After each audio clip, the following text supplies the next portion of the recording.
So we'll get started with the Diversity and Inclusion Committee of the Town of Westborough. And just to note that this is being recorded and will be made available on Westborough TV for future viewing. And we have a full agenda today. We'll just, Sarah, introduce yourself. I'm Donna Lang, one of the co-chairs of the committee. Coalition. Thank you. And we have some guest speakers on our agenda, so we'll get to you all in a minute, and we're looking forward to hearing from you. We have a couple of business items to go over before we do that. So we have minutes from our meeting, the previous meeting on October 20th. We did not meet on November, in the November meeting, so a lot has happened since then. Have you all had an opportunity to review the minutes? And is there a motion to accept the minutes as written? Thank you. And seconded. And all in favor? And any opposed? So minutes are accepted. Thank you. And we have a bit of time on our agenda every month for sort of an open forum of what's been going on, any news in town. One thing that came to that, you know, we met in October. Unfortunately, in November, we had a tragic shooting that targeted LGBTQ plus folks. And our friend and former chair of this committee, Kara Presley, who's also the director at Westborough Youth and Family Services, submitted a letter to the Westborough community on behalf of, you know, her agency, and also sort of a call to action for us and for the community to offer support and services and a safe place for the LGBT community. In the wake of that shooting, she also brought to our attention the fact that a survey was done of Westborough at the Westborough Public Schools, a mental health survey, in which they the middle school and high school students. I'll just read from her letter. I won't quote the entire thing, but I will read from her letter because I think it demonstrates the challenges that LGBTQ plus folks face, and particularly youth. And so in the fall of 2021, nearly every Westborough middle and high school student participated in the Metro West Adolescent Health Survey. And details from the survey results were recently made available to school administrators and to Kara.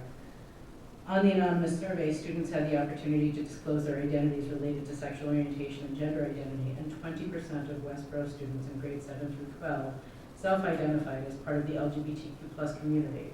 And she notes this percentage is in line with the rest of the Metro West region. It included 125 middle school students and more than 220 high school students.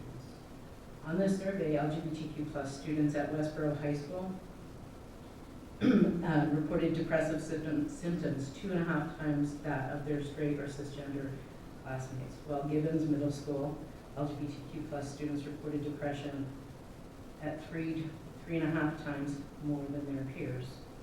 And over 25% of the Westborough High School LGBTQ students had reported considering suicide, and 44% of the Gibbons students, the LGBTQ plus students, had also reported that they also had considered suicide. Across all age groups, 9% or 30 LGBTQ students reported that they had attempted suicide. These are obviously really serious and devastating statistics, and I think the point that she's making is that the environment of safety and acceptance for these students and our youth and adults is so important and critical. And there are things that we can do here as part of our work on the Diversity and Inclusion Committee, as well as just as town members. And Kara has asked for us to kind of, she's pointed out some ways in which we might be able to do that with concrete things. So as allies, we can reach out to our LGBTQ plus acquaintances and tell them that we see and value them. As educators and coaches and school leaders, Let your students know that you provide safe space for LGBTQ students to talk and to be themselves. And youth need more affirming adults in their lives, so that we can help them get through these times. Another thing that we can all do is to share our pronouns when we meet someone new, because it signals an invitation for others to share, and then it affirms their use of their pronouns. Employers, making sure personnel policies are inclusive of transgender and gender non-conforming employees, and that you recognize same-sex partners in benefits packages. Retailers and service providers, making sure marketing materials and messaging are inclusive of people with diverse identities. Administrators, employers, service industry managers, consider making gender-neutral bathrooms and facilities accessible for employees, visitors, and customers of all genders. Elected officials and town committee members explore ways to honor and celebrate the LGBTQ+ community in a public way. Community leaders make repeated public statements that affirm all members of the Westborough community, specifically letting LGBTQ people know that inclusion and safety are a priority and that hate will not be tolerated. And I think all of us can speak up against hate violence and hate speech, calling out homophobic and transphobic comments. Another thing that I think we all try to do here is to acknowledge the ways in which our own beliefs and past actions may not have been supportive, and that's something that we can work for and towards. And so Kara and Pam Chamorro Bridges, who is the chairperson of the Westborough Youth Commission, both signed this letter, and it's out on the town of Westborough page. I just wanted to call attention to it because it's something, that there was an event that sort of brought this to light, and yet it's something that within our town, it may feel far away because it happened in Colorado, and yet it's, the need for safety and for people to understand that they have support is here too. Anyone want to add anything to that? Yeah, we can include that as part of our minutes, and that we read through the actions, and it's something that I think we strive to do here. I hope so. Any other questions?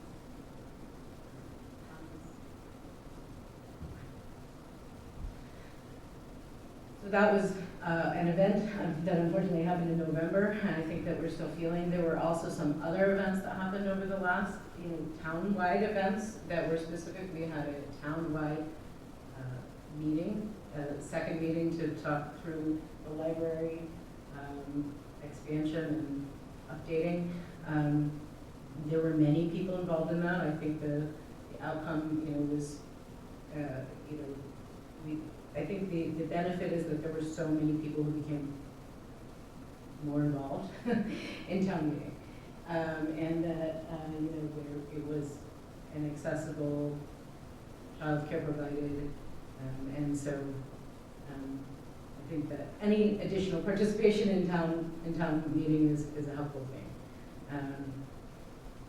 The other things, there were a couple of events that were offered by the winter stroll happened. We had a couple of other events over the past 2 months that I think were successful and brought people again back downtown. And I think, are there any other events that are upcoming that people know of that they want to share here? I'd like to go back to the town meeting. Sure. Is that model likely to be continued and make those meetings accessible in the future? Because in the past, they have not been friendly to people who need to go up and downstairs with the children and childcare. Yeah, I don't know the answer to that question, but I think it's something that we can raise, we can bring back, and in support of continued accessibility, right? I might suggest that this committee make contact with whoever organises the town meeting and we do what we can to support that. Yeah, we might be able to invite John Arnold, the moderator, as one of the speakers. We've heard from other representatives in town, so he may be able to come and speak with us about that as well. And in the meantime, we can kind of do what we do and try to reach out to the different parts of the communities that we all touch and try to get feedback to say what would be helpful to make it more accessible. It sounds like childcare was a definite benefit for people. We're grateful. Timing of the meeting. There's never a perfect time because some people are working on weekends, some people are working in evening time, and so there's never a time when you can get. But if there's a time when more people are available and childcare is provided, so I'll take that as an action to add to our list to ask Joan to come here. Related to that, do we have a sense of what the demographics of attendance at that meeting, what those meetings is, compared to the demographics of the town? Because there are many people who are property owners that are still more motivated, whereas there are probably people who are tenants that perhaps have benefited more greatly that were underrepresented. But if that's the case, then I think we should understand. So to that point, I think I looked into that a little bit also because that was something that really piqued my curiosity in terms of, participation. Because I went to the first town meeting in which we had the initial vote, and that was not very well attended.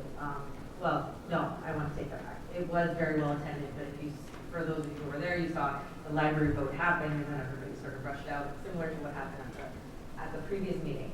I think that, so I've sort of made some connections with a few of the people when you talk about tenants, with a few of the homeowners over at the Toll Brothers subdivision over there. It's huge. We've got so many students from there that come to schools and all of that. Part of the problem is a lot of those people are not eligible to vote. They're either, their processing is sort of, either they're on green cards or whatnot. And so that, but I do agree that there's a certain portion of the town that's, the information is not available and they're not able to access. But on the other hand, I also feel that, it's your civic duty to sort of seek that out. So I have been having some meetings with some of the folks over there to say, okay, listen, how can we get you more involved? And I saw a lot more people in attendance at the second meeting, probably also because it was a Saturday. But I think it's a very important thing to look at. Yeah. So it's a combination of two things, really, of many things, really. Just in terms of getting out the vote, there was a big effort to do that, but also the accessibility of the time, childcare, all those things may have come together to bring more people. But what can we do to engage even further, especially people who haven't felt comfortable or had the information? I think that I'm not sure about translation services for town meeting warrants, and I think that we had heard previously that they are not translated, and it's something that I think we hope that will happen in the future. So I don't know if that would also be a factor. Yeah, from your experience. I just feel that usually people are going to stand up and come out when it's an issue that affects them. Yeah. But yes, if they're not able to even access that information or know that something's going on regarding this, like I think it's interesting how the library was very sort of downtown centric, and people who surrounded this area or surround this area live in the area or are frequent visitors of the library. Whereas I just kind of see some of those other communities that are closer to Route 9 or other areas, sort of, I would want to say marginalized, but just by virtue of the fact of geography, it's sort of, they're not necessarily getting the message, or maybe they don't have use for service or. Yeah. They do not know what's available if it's not something that's, that there's close by. So more work, I think, on that for us to investigate. And it sounds like you're doing some work on that in terms of demographics of who shows up and is that representative of the full town, and what other things can be done to make voting and town meeting more accessible. Anything else? Hi, Alma. Hi, I'm sorry. I sat in traffic for 15 minutes. I also, this discussion has happened before, and I think that sometimes people who are renters, as opposed to homeowners, don't have the same kind of investment in tax base things like town meeting and budgets, because they don't actually pay a property tax bill. So I think So sometimes. indirectly. Well, they do, but they don't see it in their hands, so they're not as connected to that whole process as. Because I've talked to some of my seniors and they're like, well, I rent that one house, so it doesn't have me. It's like, okay. But to that point, I think that I would agree with you, and so we're talking about the library, but for example, if we're going to the schools and the representation of the student population, you've got an overwhelming, I don't want to say overwhelming majority, but I believe it's 50% plus of minority students in the schools. So if we're talking about, and this is me assuming that some of those communities are largely minority, which I think that they are, I think that they are largely underrepresented in those forums as well. Mm-hmm. And this could be, the lack of their own participation, but how much of that is an access issue is something that would be interesting to look at, because they certainly do serve a larger population. So we're not there yet in the town in terms of the numbers in the town, but for the school purposes, we are, and that's an interesting thing to look at. Right, and to see the representation, the town government is representing the full population. The diversity of the full population, which has changed, but we're not seeing it reflected everywhere within town government, town offices. So that's something that is, a priority for us here, to get the information out, to get vote out, and to engage people who may not have been comfortable, right, walking into a situation like that. It can be a and so how does it become more welcoming just generally? Like not only like physically accessible, language accessible, but also a place where it's, your ideas and contributions are welcome. Right? So I don't know if those notices go out mostly via email or how The warrants? people. Yeah, but a notice for, the warrants specifically, but even, dates and times of what the meetings are going to be, and if it's just posted or if there's any outreach on that side, I don't know. Yeah. The warrants have to be posted in visible town areas. And there's obviously one here. I think there's one, is there one posted across the street? Have you ever seen? I know there's one posted at the senior center and the library, so Yeah. and then it's on the town website, so. And it's on the website. So that's actually not very accessible at all. Well, it's for anybody actually, but that's. For anybody. Yeah. So maybe we can bring some suggestions back. We'll ask for John to attend and bring some suggestions back to find out where are the places where people would tend to see those more. And I think part of a bigger problem as well, those same people that are disengaged from town government are also often, I believe, the people that need the services that are provided by the town to the greatest extent. So you've got that kind of disenfranchisement at both ends of the spectrum. And perhaps that's a little project that we could push.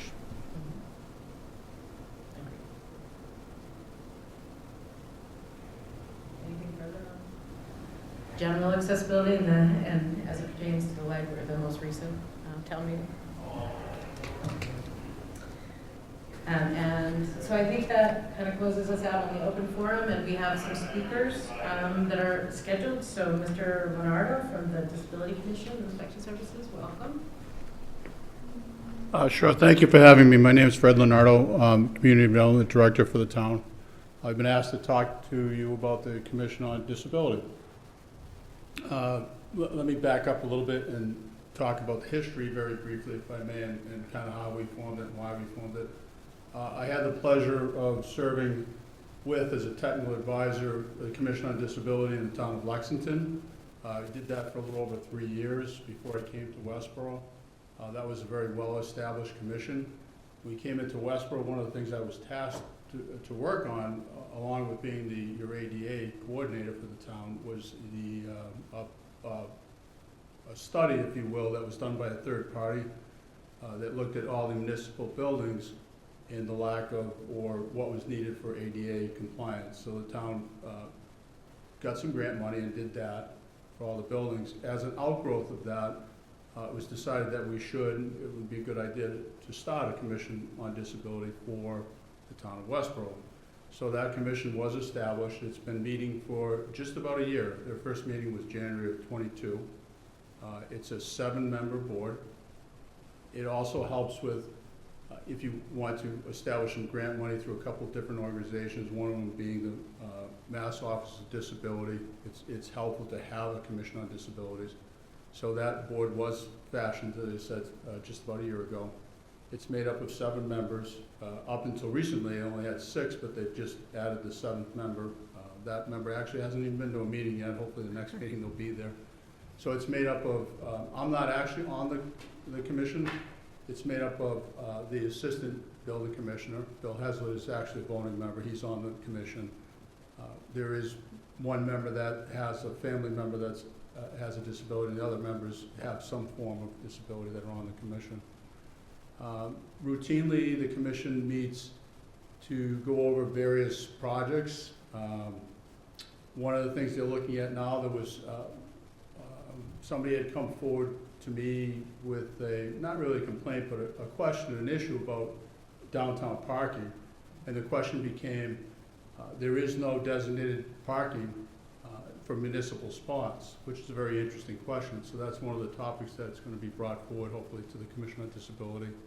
If anybody's applying for a variance to the Office of Mass Architectural Access Board, which is the board that oversees the building code for Massachusetts, that Commission on Disability hears that, also weighs in on that, and can offer opinions or suggestions to that Architectural Access Board.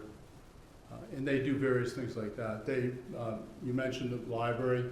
So had the library gone forward, they would have requested 2 variances for access to the library. They actually had a short presentation to the commission on what those variances would be. They would have asked if it got to that point for a recommendation or a letter of some kind of support in one way or another from the Commission on Disability. So those are the basic things that they talk about for the commission. Those are the basic meetings they have. I'm not sure what else you might be pleasure to hear about. Are they residents, general, the 7 members of the committee? They are all residents except for Bill Heslett. Yeah. Because he's the representative from staff. But the other members, yes, are all residents from the town. So they're, I was just gonna say, so they're bringing their own experience to say, parking is a challenge or whatever. Those are the types of things that are discussed there? Yeah, are there any suggestions that that group has already come up with? Well, so as an outgrowth of that, actually, and thank you for the question, because I wasn't thinking about it. I had it written, but I missed it. In the past October town meeting, they did request and did get permission to use any parking fines from handicap parking or disabled parking, that they can actually use that the Commission on Disability can use those funds for, this leads into my answer, is that one of the things they can discuss is how to use those funds for education. So they can do seminars, say. They want to do, they had talked about one of the meetings, a stroll, a disability stroll. So how you run one of those things, if there's any money for advertising that would be needed for that. So there's various things they talk about in the meeting. So yes, they're based on their experiences. What you find with the Commission on Disability, which is very interesting to me, is they actually educate you quite a lot. And that's certainly what Lexington did, and I was able to take a little bit of that experience here. But you learn disabilities, you don't even really think about them. A lot of them have to do with senses that you wouldn't think of and how to get around and stuff.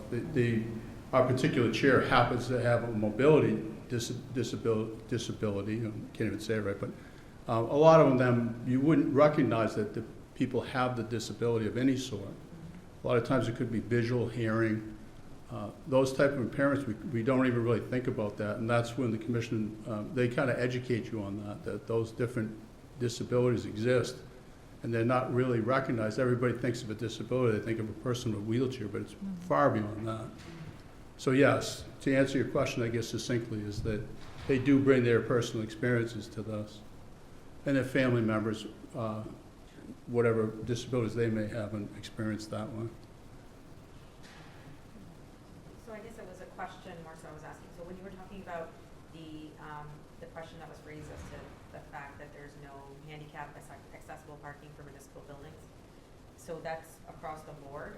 We don't have any of that?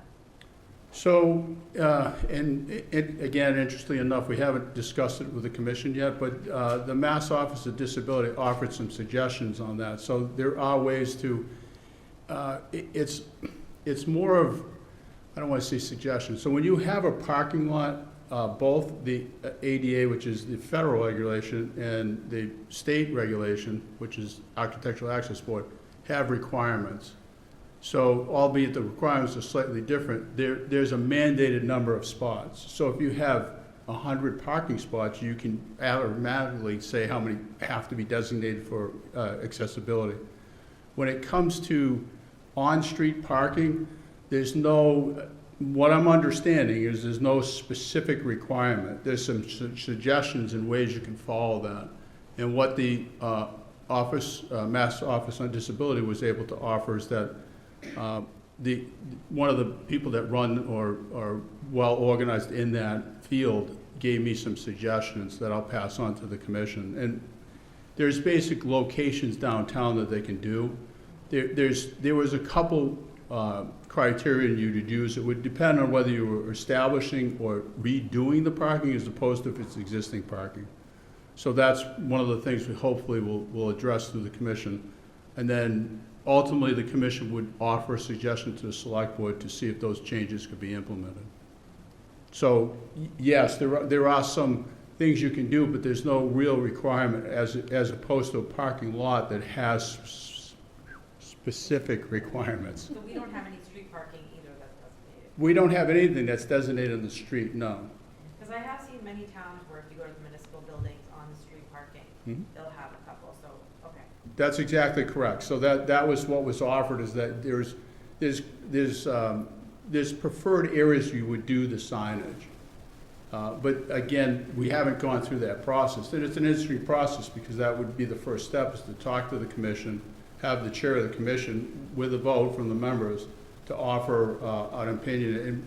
And I suspect, and I'm kind of projecting this, my own image on this now, is that believing that the commission might see this as an issue, they would, again, approach the select board and possibly give a slight brief presentation on this and suggest, hey, the commission believes that we've had an issue, or we had a complaint, we think we should address it, and the way to address it is we would designate, this spot, that spot, this spot with signage, put signage and things like that, and then offer that opinion to the select board and see where they would like to go with that.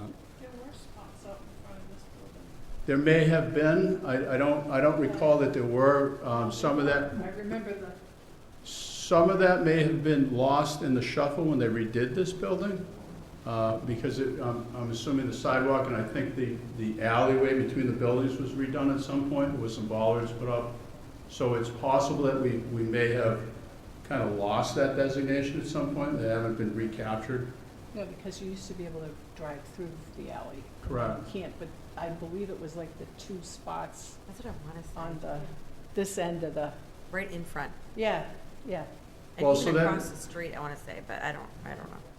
So that becomes, with different organizations, in this case, the MOD would offer their opinion, and then the commission could then take that. Because the commission itself probably wouldn't know where to designate the spots, to your point. There's suggested offerings would be, it's tough to put them just haphazardly along the road. What they had suggested is you put it near a crosswalk where you have accessible ramps up into the sidewalk. So that would make most sense. So you would look at those strategic locations. One certainly could be near the ramp coming to the front building. You're not going to be able to service every building because you don't have access to the parking lot. It's a straight curve, curving. So you couldn't just hop over the curve, thinking of people with mobile disability. So there are probably 2, 3, 5, whatever it may be, that would be strategically located. And then it would be up. It goes back to that number, how many you'd actually want to designate. And I don't believe you'd have an unload. If I'm understanding this, and we'll get more details.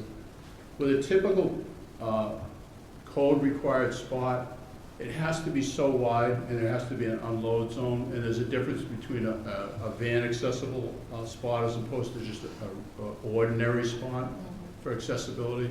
They can be one and the same, but they don't have to be. A regular spot doesn't have to be as big as a van accessible spot. But if there's some difference with the signage, if you have a parking lot, you have to have at least one van accessible spot.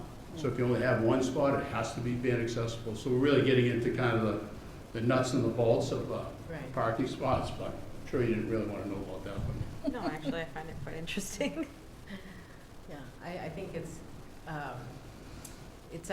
me, it sounds valuable that the people who are on the commission are bringing their own experience, and they can then make those recommendations. They may not know the specifics of, Right. the statutes or whatever, but Right. they can make recommendations based on their experience, and that, to me, is a real value. So I'm happy to hear that that's happening. Well, and to your point, excuse me, I didn't mean to interrupt you, but that's more or less what Bill Heslett and myself act as their technical advisors. So we try to advise them what the code may require, whether it be the national code, federal code, state code, or in this case, whether another organization within the state has offered an opinion on what they believe should be the right thing to do. There definitely are places, because I know from our minibuses, there are definitely places in town that are a lot easier to put those lifts down on than others. And if there's a car in the way, I mean, it gets a little complicated sometimes, but the big parking lots, Stop and Shop parking lot's a lot easier, or Roach Brothers parking lot, because they have more space, but down here for some of the hairdressers and the banks and stuff, it's not easy. So, they've mastered it though, so I'm very proud of them. They've figured out where they can drop people off, but it's not always, as close as they'd like to be, so. Well, I think that was part of the point with the disability strolls. They'd like to educate people on if you have a mobility disability, or whatever the disability may be, that a lot of people don't recognize that how difficult it can sometimes be to maneuver around the community. And to educate anyone who is, we're parking, Yeah. right, and to make sure that we're leaving that space, those types of things that maybe wouldn't be considered if you haven't had that kind of experience, so. Absolutely. We've concentrated largely on mobility issues. Are there any requirements from the ADA regarding other disabilities, and are there any activities in the town to support people with hearing or visual impairment? Well, yeah, so sure, yes, there are other requirements, as you mentioned, visual and hearing disabilities. Those are often come to light, come to view, if you will. I don't know if actually, so one of the things the commission has talked about, when they have some money, is to actually possibly provide some of those aids, buy them, and then either have the library store them. If the library may have some. I actually haven't looked into that, but so anytime you design like a meeting room, even that, you should look to see from a hearing wise what type of things could be built into the room itself.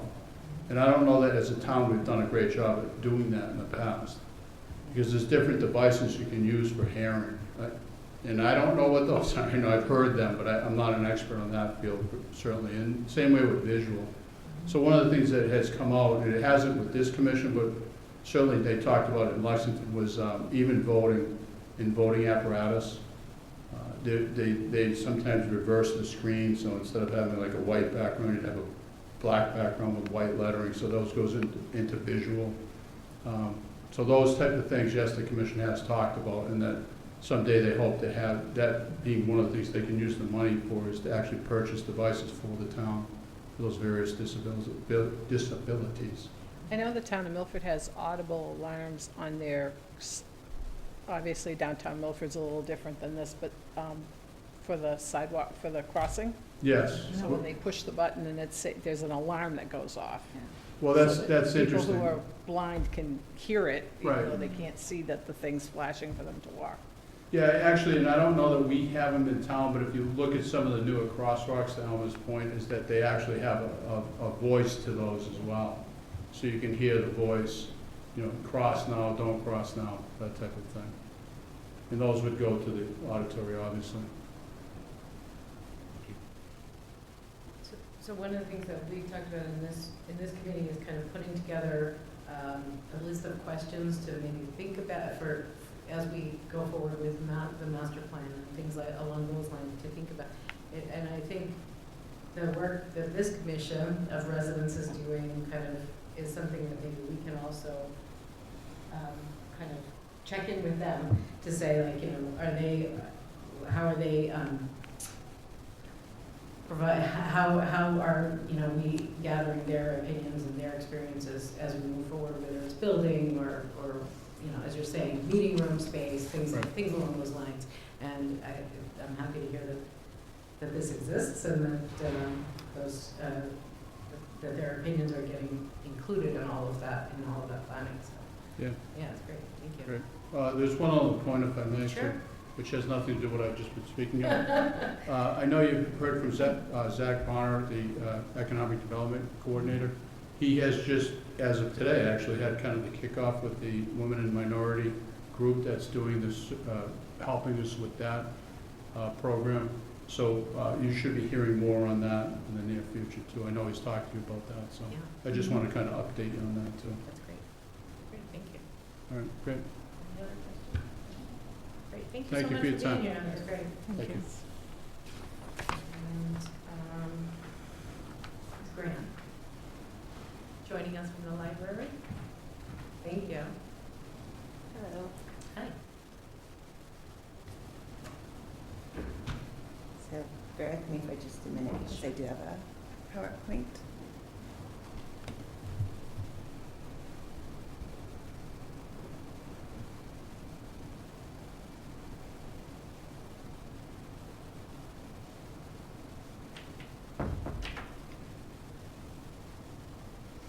Okay, so thank you very much for having me. My name is Tracy Graham. I'm the Adult Services Librarian at the Westborough Public Library.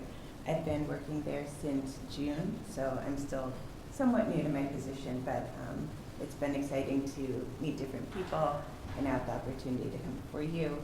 I'm still making a lot of outreach myself to different departments in the town, so this is just a great place to be, so thank you for having me here today.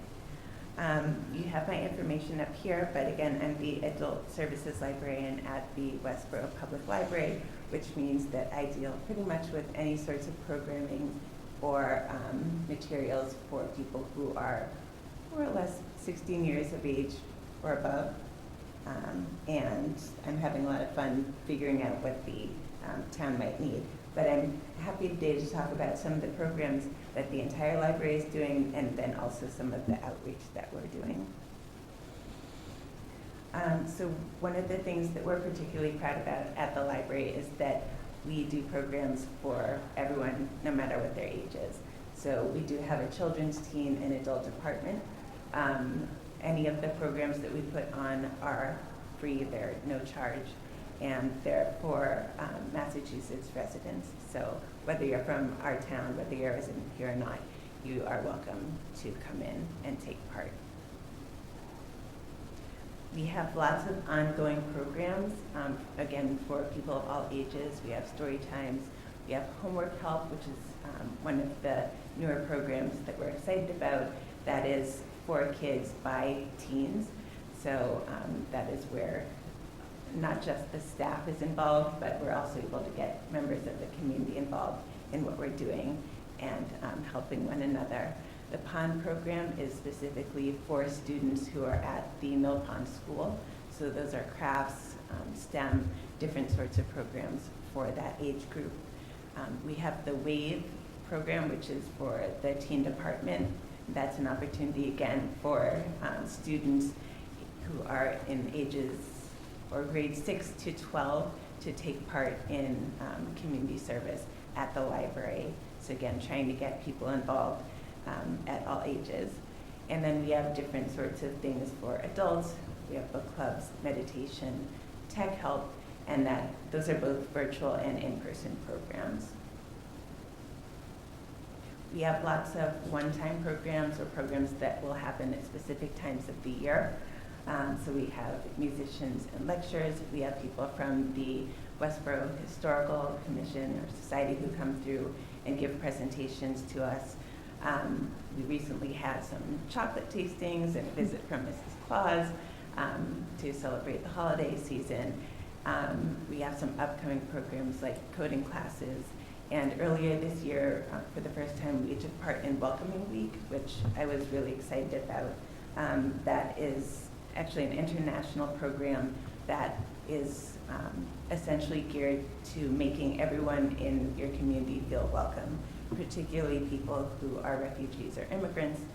So we had a week of different sorts of programs where we had special readings for our book club. They were on immigration.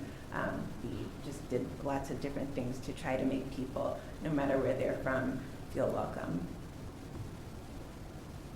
Some of the upcoming programs that we have for next year, again, they're for all ages, but we've got some things for teens, like the exam cram and coding classes.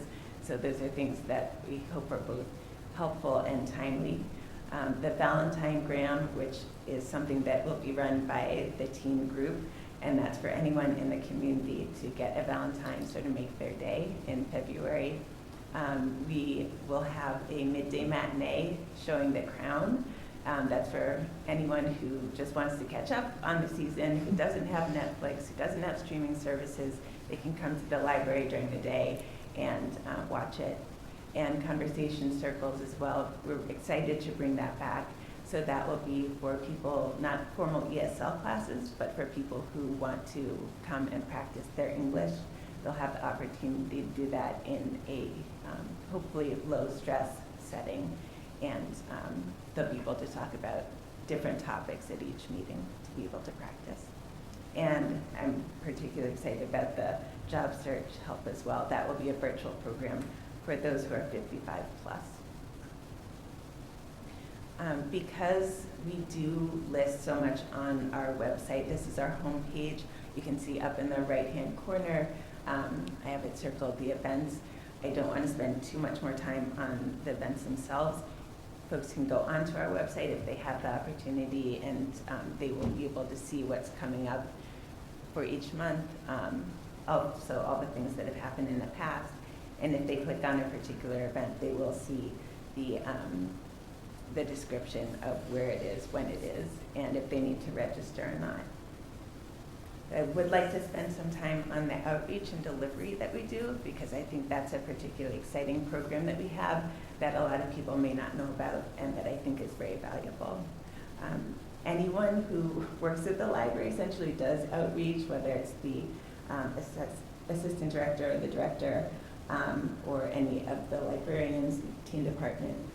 But we do have a specific staff that works regularly. That's Lisa, Carrie, and Karen, and they typically go out at least once a week to deliver books to people who cannot get to the library. We do have information on our website about it under what we offer, and it's the second one down, the home delivery. There's more on this page, but on this site, we do explain what some of the requirements are. For example, you do have to live in Westborough. We don't deliver outside of Westborough. You do need to have a library account, but beyond that, it really is open to people with a variety of needs. So whether it's a mother who just gave birth and can't get to the library in the short term, or someone who can no longer drive and can't get to the library, we're able to offer home delivery to them. Because again, we just have the 3 folks who do that regularly. We do ask that if it's simply just a rainy day, that you still come into the library. But otherwise, if you can, if you're having trouble coming, we do try to make an effort to make sure you have the services that you need. This is an example of some of the organizations that we work with. We work with different preschools in the town. We work with all of the public schools in the town. We work with the YWCA and the YMCA. We also make deliveries and do outreach at the assisted living facilities, at some of the 55-plus residencies and retirement homes. And we, in addition to the deliveries that we do, we have specific outreach days where we try to essentially have a mobile library. So this is an example, and this from when we had Booking It to Bay State during Unplugged Week, where we were able to go out and have story times. And in the middle is a recent event that we did where that was during Kindness Week. So we went to the high school and we were able to have a mobile library set up there. So a typical day of outreach is on a Thursday, and that's where our 3 folks go out. And this is the example of the Arrive Apartments. You'll see that it takes about 3 hours of time to head over to do the fun and then to pack up and return to the library. But work is done all week long. We receive calls, we put things on hold, we set them aside, and then on the day of, that's when our outreach folks package them up and go out. It takes about half an hour to go over, and they describe that 2-hour period from 2:30 to 4:30 as just a rush of helping people, answering questions, doing all that they can to give people a good experience where they live. This is an example at Arrive, one of the places where they will sit, how they set up, the crates that they have where they carry over the materials, and the lady who is reading to that child is Karen, and she's just having some one-on-one time with one of the children there. And here you've got some of the older kids. So you can see, I hope, by some of these pictures that we're dealing with a significant population. We're dealing with very young children, kids who might be in the middle grades. We deal with parents who are there, again, with older folks too, but it's really a service for anyone who is there and wants to take advantage of it. One of the things that's really important is that we try in those outreach sessions to give the people that we're working with the full experience of the library to the extent possible. So they will take over 2 computers. One is to check items out, and another, or in, and put things on hold. Another computer is used so that folks can learn about what we offer. So this is, again, our homepage, and we try to show people what it is that we have. So we'll walk them through how to search for a book, how to put it on hold, that we have museum passes, that we have different sorts of e-resources for doing research at home, whether it's for a child or for somebody who is working on their GED. But we want to make sure that they know of everything that we are offering to them, and just because they can't get to the library, we're still there for them. In terms of some of the challenges that we face, there are a few. This is physical work, sometimes bringing things even up a ramp, but certainly upstairs. We have big, heavy bags. We have crates that we're carrying, and it can be heavy. We do have the space limitations of using our cars. That's all that we have to transport things back and forth. Limited staffing. We do have those 3 people who are dedicated to doing outreach, but that's about it. We would like to have some more people. Because we do sometimes deal with folks who have memory issues. We do sometimes lose some of our materials. We can't get them back.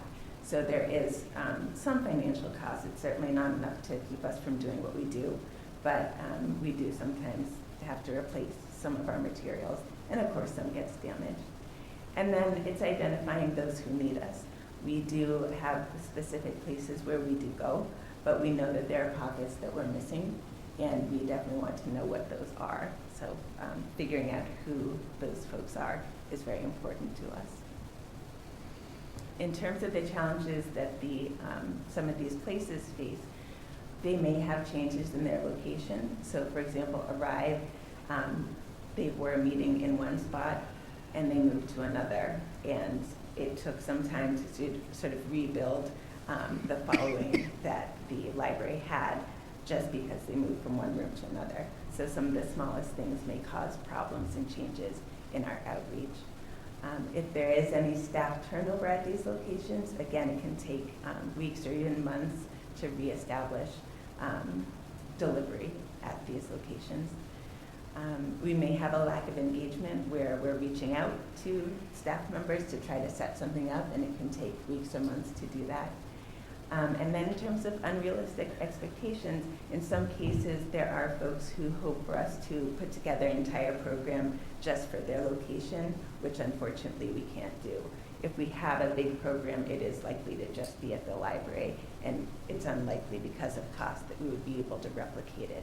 There are some things like story times that we can do pretty much anywhere, but big programs like music or lectures would be harder to replicate.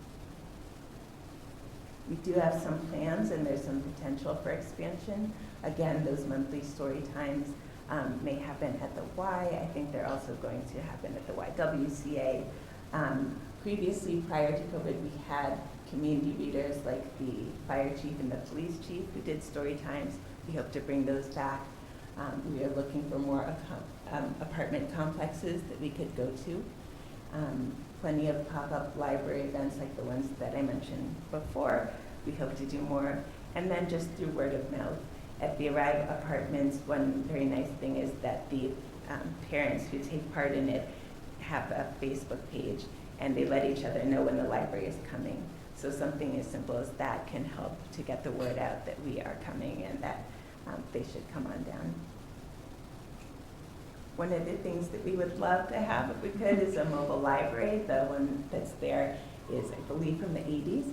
We don't necessarily want that one, but it would be wonderful if we could have a mobile library. That would make a big difference in going out, not even to specific events, but just going out to different communities, pulling over if we see lots of people, and being able to stop and provide people with services. I wanted to end just with a quote from one of the residents from the Willows who has been using that outreach service for some time. One of the things that I've noticed is that the outreach isn't just about getting people materials, but for some of the folks who really are alone and isolated, it's a chance for them to have something to look forward to. It's a chance for them to have someone to talk to. And I think that the staff who does this is doing something really important, and I think that the people who use it really do appreciate it. So again, my name is Tracy Graham. Thank you for letting me be here, and if you have any questions, I'll be happy to answer them to the extent that I can. Again, I've only been here 6 months, so thank you. Thank you, Tracy. Who do you think you are missing? You showed a picture that had the Arrive apartment complex, but of course there are many apartment complexes in here. And, Yeah. and in fact, many Westborough residents don't know the extent of the high density housing that we have. Do you go to all of those places, or is it just the Arrive? No, there are a couple of different places that they go to, and I think it is a matter of, in part staffing, in part, again, identifying where, and then that sort of connection piece. I know that there have been some cases where the staff has tried to do some outreach and begin connecting so that they can set up times to go over to some places in the area, and they haven't been able to get a sort of consistent response. So I think that I know that there are plenty of places, other apartment complexes where we could go, and whether it's an ongoing visitation every week or every month, or if it's a one-time popping over to say, hey, the library's here, and we could do something for you, or come on over to the library. I think there's a lot more, but that piece of identifying all those spots is something that we're still working on. One of the things that has occurred to me is that I'm really quite charmed by the little libraries, the little boxes on a stick with books in them that people can swap. Yep. But they are almost always in places where people have got plenty of books. Yeah.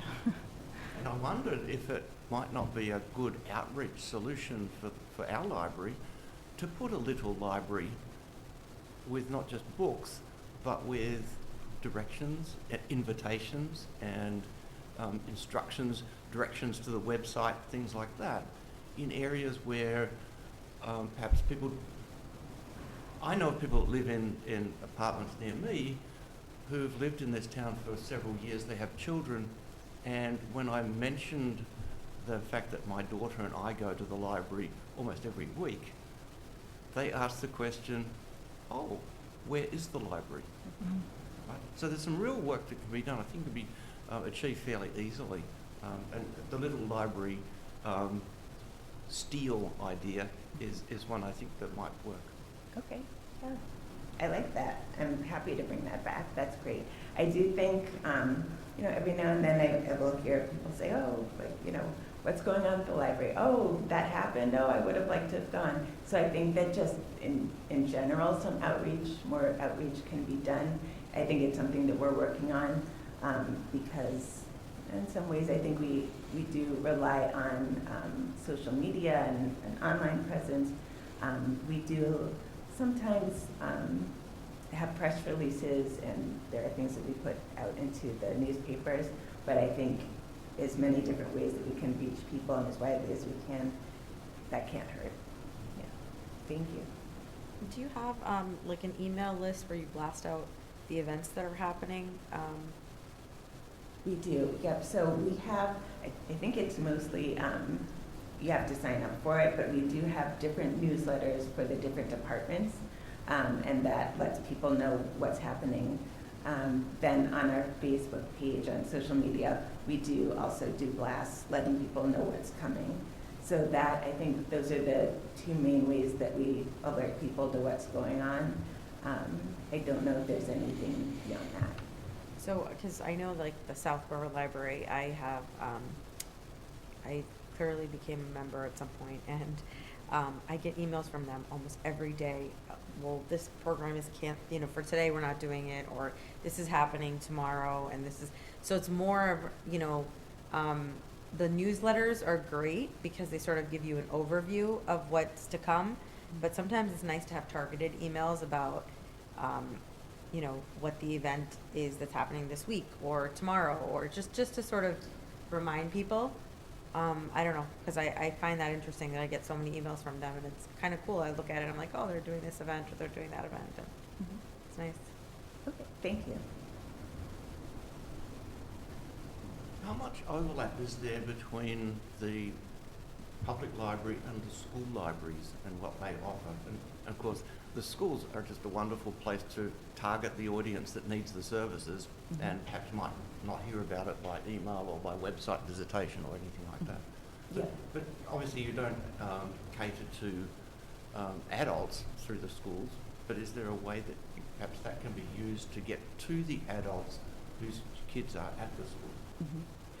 Yeah, I think that's a great idea. I know that the teen librarian does work pretty closely and meets fairly regularly with the librarian at the high school. I'm not sure about the younger grades, the younger schools, but I like that. I think that there are ways that we can target the parents, and I'm hoping. I know that when I first came in, and I was thinking about those parents who might want to learn more English, I reached out to the ESL coordinator for the district and talked about ways that we might be able to work with her and help that audience. So I think, yes, there are definitely things that we can do, and again, I like that idea. I know the schools send out like a weekly newsletter at the end of the week, so maybe if we can ask them to advertise events on their newsletter, maybe that will help, because I know sometimes they did advertise about the holiday store and then the revote for the library. So if you have like more events coming up, we can probably ask them to, advertise on their page. And I know also the library has a great social media outlet, like Instagram and Facebook. So maybe like a day before we're going out to deliver, and maybe we can just say, oh, we're coming to your apartments, or we're coming here, you know, if you have any questions or anything, like, you know, let us know. Or then we can also put out a poll or something saying, do you want us, you know, do you want the library to come to you, or something like that, just to get people to respond, because I know people use social media all the time, most of them, and just do that, and also see if that helps engage people. Yeah, I like it. Thank you. There's like a lot of natural connection points between the schools and, you know, the social, you know, other social media. Some of the library programs that we've heard about, and for my family, have been through the school, but for the I think the teen program and things like that have come through the Mill Pond and the other schools. So it's like, it's so many connection points, Right. and if you're reaching the kids, you're reaching their parents too, hopefully, you know, so, and there's so many things, so great things going on at the library. This has been wonderful. I did not know about the home delivery service, so that's something that I'm happy to learn about.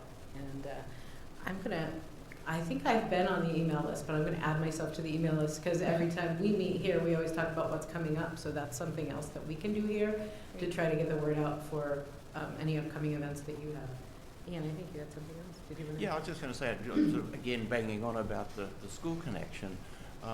Most of the schools have, or in fact all of the schools have, a parent directory, and I'm not sure whether that information would be available to non-parents, but that might be a way to cross-reference the locations with the contact details for people who have kids at school, which are obviously a prime target audience. So you could have a kind of a focused email marketing, or even a physical address marketing program.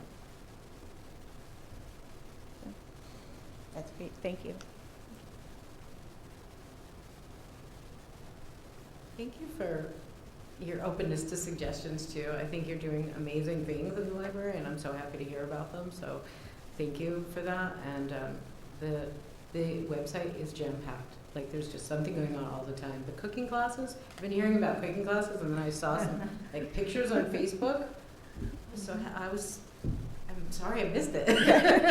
But it looked, you know, it's great stuff. So thank you for coming and letting us hear more about what you're doing and plans for the future.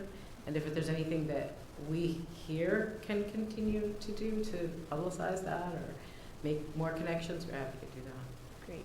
Thank you very much. Thank you. Thanks so much. Can you, maybe you have already, can you send us your presentation? Sure. I'd be happy to. That'd be great, thank you, and then we can, that way, document it in our minutes. Thank you so much. And we have another speaker today, so thank you for hanging out with us and also hearing all about this good stuff, and welcome.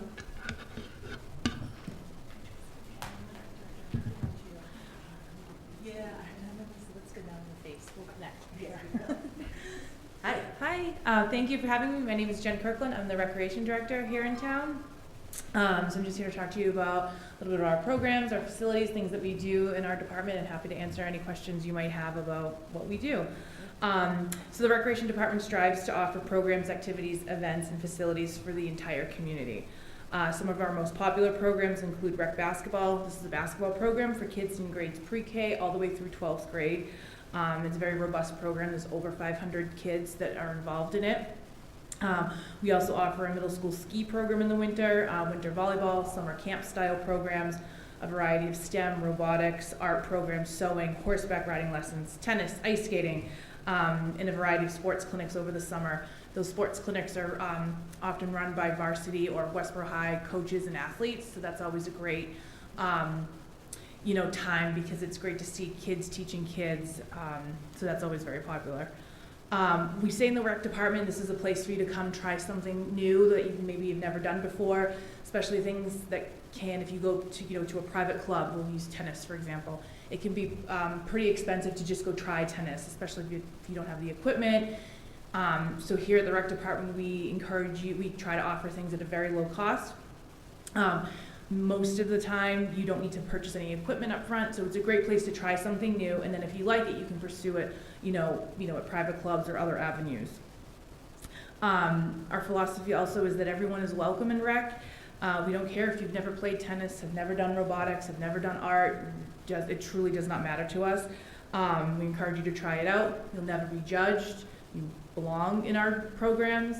And that's something that's woven in our culture. So when we hire our seasonal staff, we talk a lot about that everyone is welcome here. Our volunteer coaches, we actually just had our big basketball volunteer coaches meeting, and we stressed again that this is for everybody. We don't care who wins and loses. We actually said the line, we're trying to focus on winning attitudes, not winning records. Because I just really feel passionately about that everyone should have a place to come and recreate if they so choose. We also never want finances to be a burden for anybody, so we have a scholarship fund that is funded through private donations from businesses or other community residents. In our revolving account as well, we can supplement fees for people that might need it. It's a short application process. It's confidential. We work with Youth and Family Services a lot. They often will refer people to us, but we never want finances to be a barrier for any child to do one of our programs. We also strive to work with other groups in town, like the library, Youth and Family Services, Rotary Club, things like that, to offer free events. Some that you might have heard of. The winter stroll that just happened, the block party, the Main Street trick or treat. Relatively new, we work with the library on the last day of school. We have a last day of school party. We have pizza, an ice cream truck, all of it is free. So that's always a lot of fun. We also do free concerts in the summer. So we do try to offer as many free things as possible. Our department is funded through user fees. So the only thing that comes out of the taxpayers is our 3 full-time salaries. Everything else, all of our equipment, all of the money that it costs to run our programs, maintain our facilities, all come out of our revolving accounts. A lot of our programs are geared towards kids, but we do try as hard as we can to offer as many adult programs as possible. We just, in the recent years, maybe in the last 5 years, we built 8 pickleball courts down on Lyman Street. If you've ever driven by, they're always packed. We don't close them in the winter. A lot of other towns do close their pickleball courts, but we've heard the feedback that people want to keep them open. And people will play for as long as they can.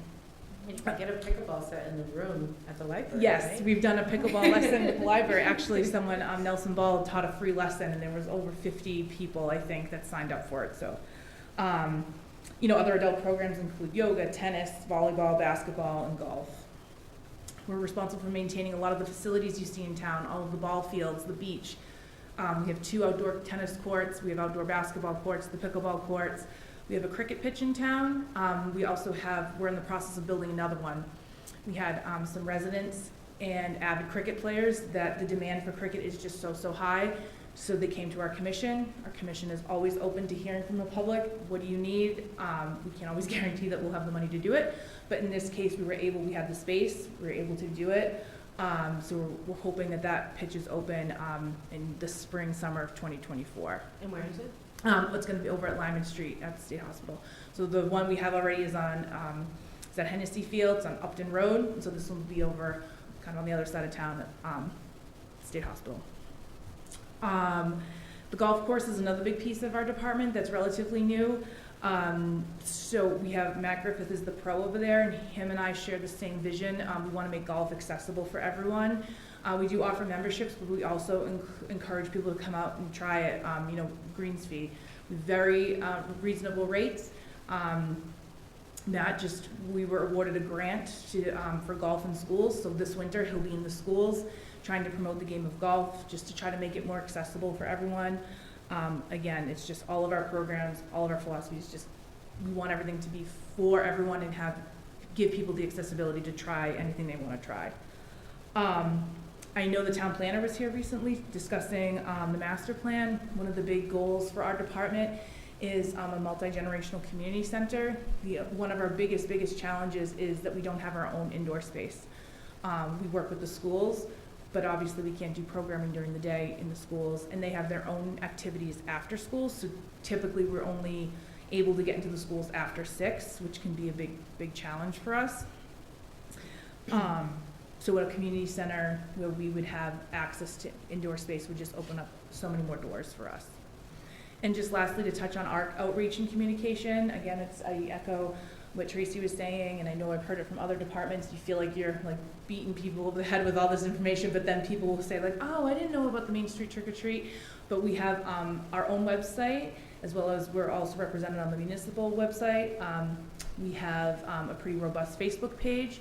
We have an email database of over 2,000 emails, so we try to send out weekly emails. Almost to your point, if we have something, a big registration coming, we do try to send targeted emails of like, hey, basketball is happening, sign up now, things like that.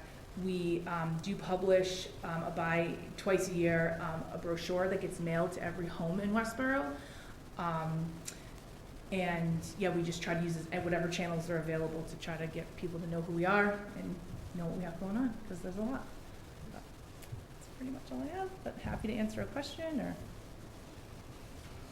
Late. It seems like you and Tracy have almost overlapping do. I problems love of library. identifying people that need you. Yeah. So, you know, I guess my suggestions to Tracy would equally apply to recreation. Definitely.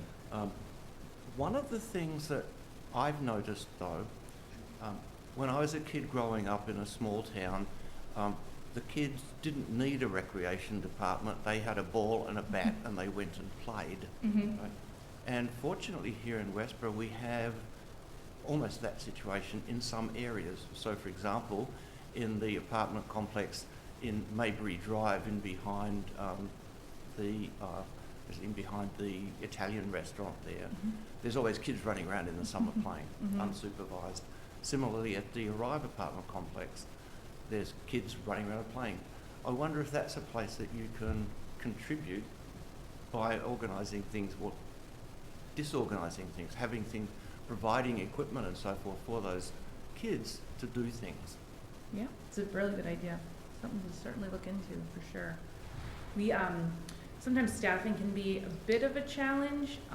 We have our full-time in the office and then we hire seasonal, but definitely something I could look into for sure.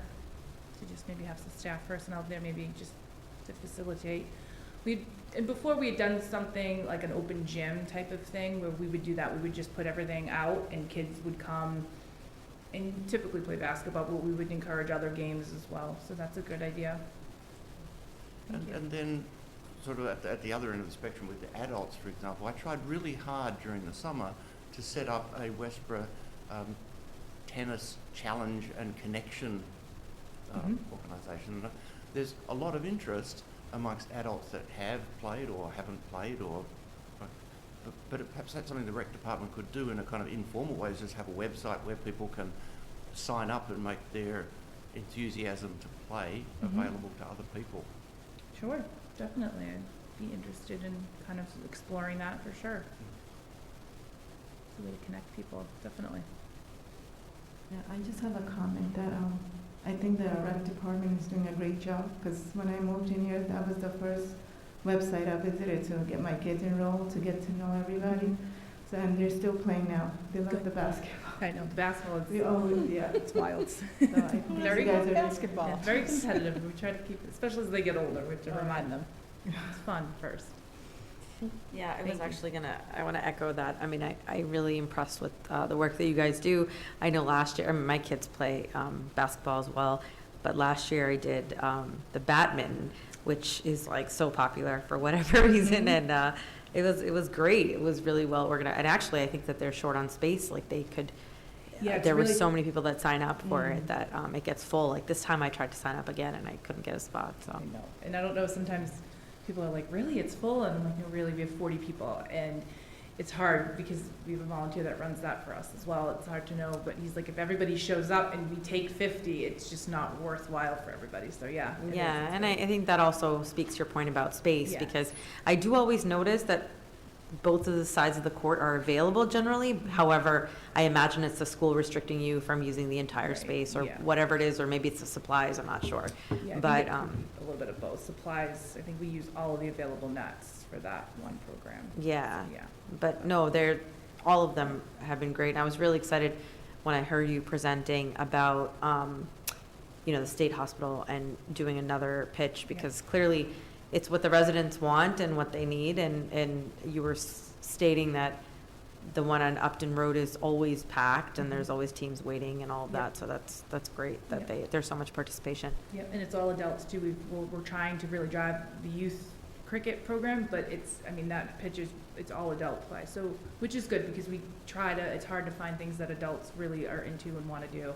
So it seems like cricket and pickleball and badminton. Yeah.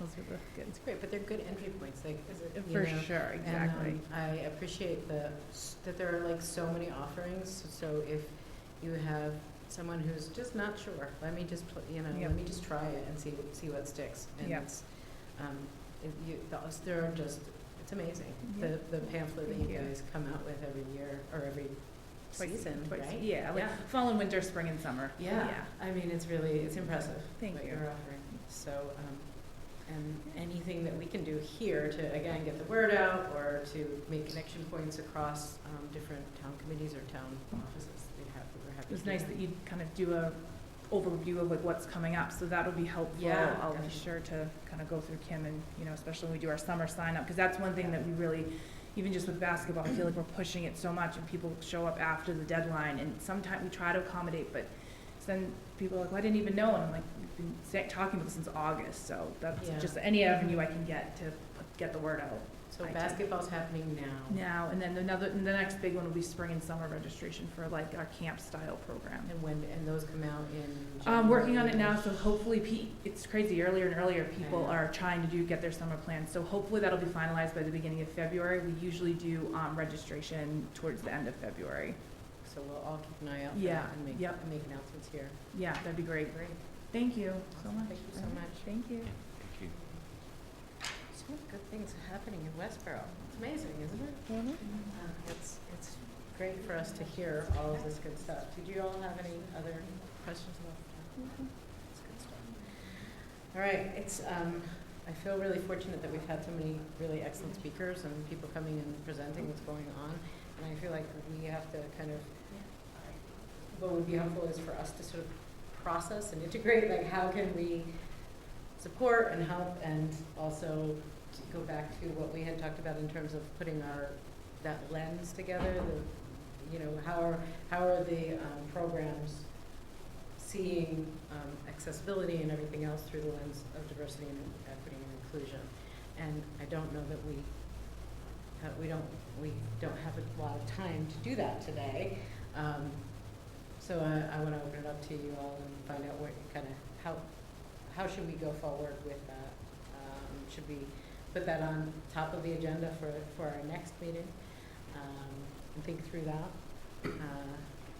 To put, to kind of put a little bit more structure around these questions that we've talked about too, and we've heard a lot from different town committees, but I think, kind of integrating it would be an important next step for us. What do you all think?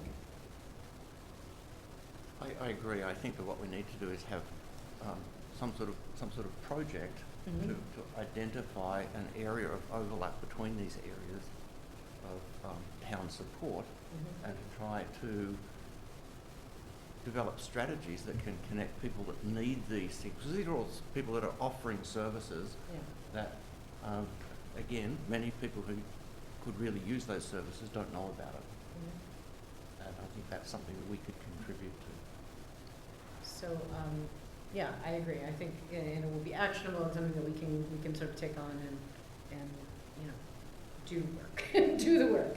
And so I think let's talk. Let's put together kind of that checklist. We've been sort of talking. It's not a checklist, but it's sort of the list of questions that we have talked about here. We can kind of use that as a sort of guiding principle as we kind of do our own work and almost model that, right? Model how we might apply those questions to the work that we would do to maybe do some integration across different services. I wonder about, all of these services are voluntary, right? And they're also like they're people can opt into them.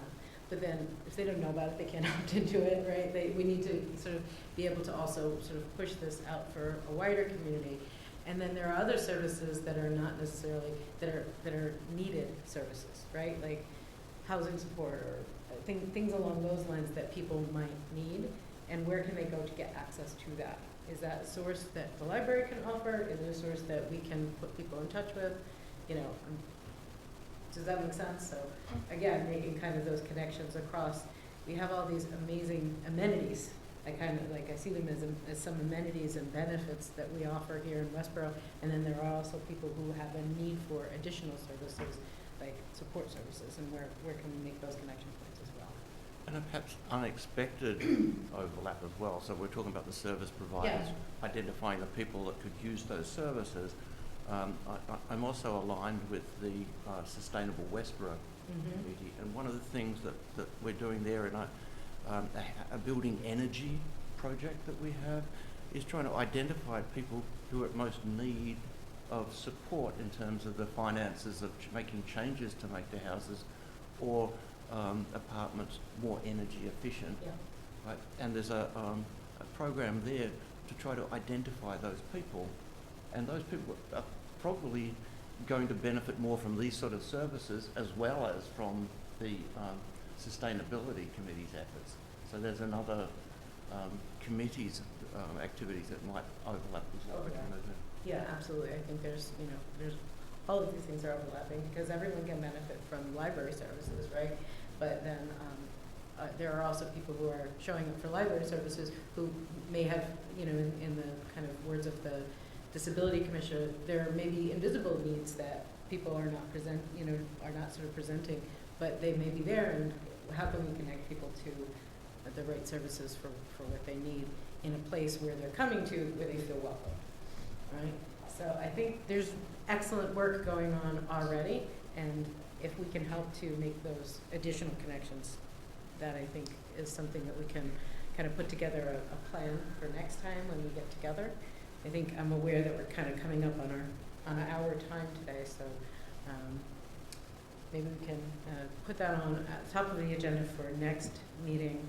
I'm also mindful of what we talked about in the beginning of our session today around the town meeting accessibility, and we can talk about how, because I think that's also connected, of course, that there's nothing that sort of stands on its own. So, we'll figure out when and how and who we can have to come in to talk with us more about that. Is there anything else, though, that for our agenda, for our business for today, that anyone want to bring up? So I just want, Donna, I just want to make it clear, you want to, for the next meeting, you want to identify steps to get people connected to the services that, okay. Yeah, as Ian was saying, how can, there's this great work happening here at the library, there's a great work with the rec department, there are all of these other things that we're hearing about. Where are the places where we can maybe help those connect together? Because there's overlapping needs and services. Yeah. Okay. Does that make sense? Yeah, I think it does. I think some of what would be a good strategy is to prioritize as well, if possible, in terms of, I think that different things can be, the information can be dispersed in different manners depending on the importance of the information and how many people we think that it's going to benefit. Like, for example, there's traditional cold calling, and if it's something that like the energy efficiency, or if you can identify, and we have a way of identifying the people that are in need of that. I mean, sometimes, maybe just picking up and making a phone call, or having one of those robotic, messages sent out saying, that you qualify for this and please reach out to the town for, additional information.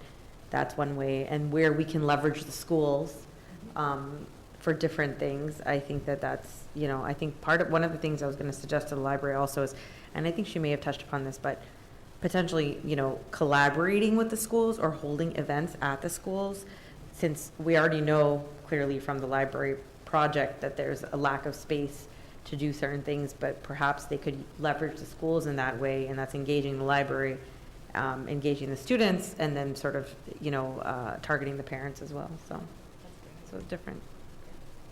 So identifying those connection points and prioritizing them. Sure. I think you just added to that. that sound like a plan for next time? Yeah, and to walk out of our meeting next time with what we can do, take some action steps to go forward. All right, so with that, shall we entertain a motion to adjourn for today? Pick up where we. So moved. Thank you. Second? Second, and all in favor? Aye. And we are adjourned.